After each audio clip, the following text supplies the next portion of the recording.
In this video, I'd like to show a good example of how to move with the ball in doubles, and this is called shading. It has to do with how to position yourself on the court during a doubles point based on where the ball is, and I'm going to show you guys why this is important and what you should be doing with your feet as a doubles point progresses. Now I'm going to go ahead and play through this point first so that you guys can see what happens, and then we're going to break it down shot by shot.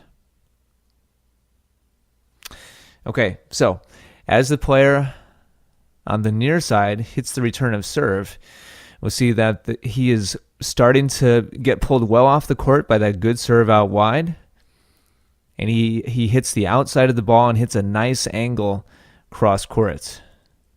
Now, as this ball lands, as the return of serve lands, and I start to inch forwards a little bit more with the video, I want you to watch all four players and how they're all moving to the left.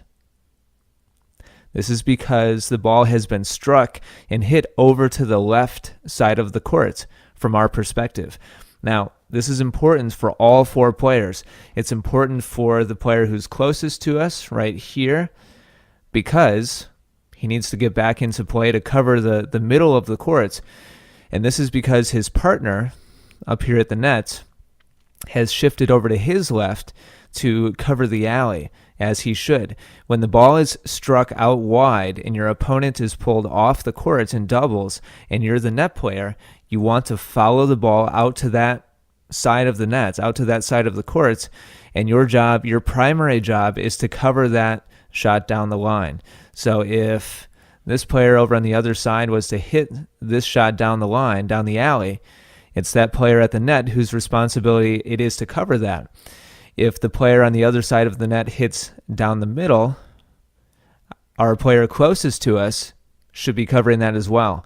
The most difficult shot for the player who's getting ready to strike the ball here would be to take that shot and hit a sharp angle back cross court again. It's possible, but we want this player who's closest to us to really cover the middle first. And that's why he's shifting back over towards the left and not staying way out wide where he was a couple seconds ago. Now, the last player who we haven't talked about yet is the person at the net on the other side. He should be shifting himself towards the ball as well. From his perspective, this is out to the right where the ball has passed him, and he's in a perfect position right now. And the reason why he's in a perfect position is because if his partner doesn't hit a good shot and the net player is able to intercept it, this net player, his easiest option is to go back down the middle in between those two players. And John up there at the net has done a really nice job putting himself right in the middle of the courts. This player at the net could also, if he does get the ball, hit an angle as well, but this is a much more difficult shot than just going down the middle of the courts, and that's why John up here at the net has shifted over to his right. So there's a reason why all four of these guys are in the position they're in, and it's all about covering their side of the court most effectively. And all four of them are in really good position right here. All right, so let's go ahead and continue with this point. That player gets it back cross court and avoids the net person, and watch how everybody shifts to the right, as they should. Now, as contact is made here, I think there's only one person here that is not in the best position he could be. First of all, let's take a look at John again up at the nets. He's done a good job shifting back to his left again once the ball has crossed him. And if we back up and see where he was a second ago, he really was straddling the center line. Actually, he was to the right of the center line from his perspective. Let me back this up a little bit farther. So when the ball was struck over here, he's actually out to the right of that center line. And once he sees that the ball is going back cross court again, he starts to shift over to his left. And when the ball is struck by his opponents, he's all the way over towards the alley again. So he's moved a good 10 feet here, which he's supposed to do. He's supposed to slide back and forth with the ball as it goes back and forth. And so he's done a good job sliding over. And again, the reason for this is to cover the alley. Now his partner also is starting to move back to his left to cover down the middle in case the person who's striking the ball does go down the middle. The only person who I think could do a better job here is this person right here. And remember how John was in the center of the court when he made when his partner was covering that wide return of serve.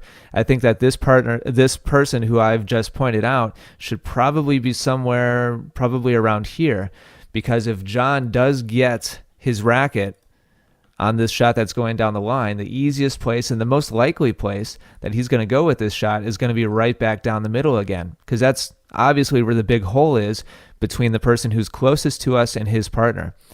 So the person who has the red arrow over his head really should be right about on the center of the court, given where his partner is positioned and where the ball is.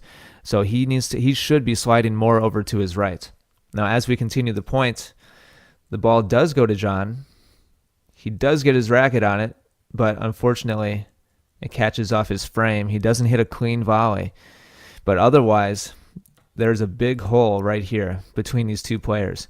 And so this person right here really should have slid over a little bit more to his right to cover the center of the court.